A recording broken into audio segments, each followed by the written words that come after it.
আজকে দেখাবো আমি আমার 2 বছরের বাচ্চার জন্য কিভাবে সবজি রান্না করি। তো আজকে আমি ওর জন্য কলমি শাক রান্না করব।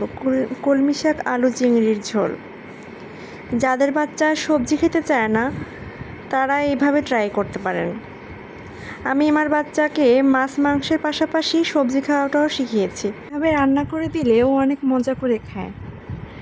তো আমি কলমি শাকে চিংড়ি মাছ দিব আর আলু দিয়ে ঝোল রান্না করে দিব। আমি শুরু থেকেই আমার বাচ্চাকে শাকের ঝোল, মাংসের ঝোল, মাছের ঝোল এগুলো শিখিয়েছি খেতে। আর ডক্টরের কাছেও গেলে বলে যে বেশি শাক সবজি খাওয়াবেন। তো এভাবে রান্না করে দিবেন, দেখবেন আপনার বাচ্চারা পছন্দ। শুরু থেকে দিলে ওরা খেতে খেতে অভ্যস্ত হয়ে যাবে। তো আমি এখানে সামান্য হলুদ দিয়ে ভালোভাবে কষিয়ে দেখতে হবে যাদের বড়দের মতো রান্নাটা ভালো হয়, শুধু মরিচ ছাড়া। কারণ শাকটা আমাদের সাথে যদি রান্না করি তাও ওরা বেশি খেতে পারে না, কারণ ঝাল থাকে ওতে।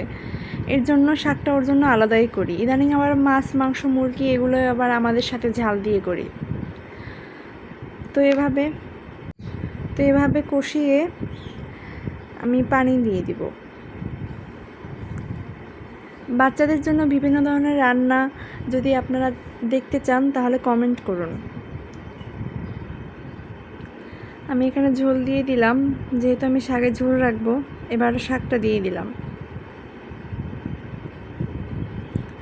শাকটা দিয়ে 10 মিনিট ঢাকা দিয়ে দিব। 10 মিনিটের ভিতরেই আমার শাকটা হয়ে যাবে। বাচ্চাদের যদি পটিতে কোনো সমস্যা থাকে, কোষ্ঠকাঠিন্য থাকে, তাহলে এই কলমি শাকটা খেলে সেরে যায়। তো এটা ওর দুপুরের খাবার।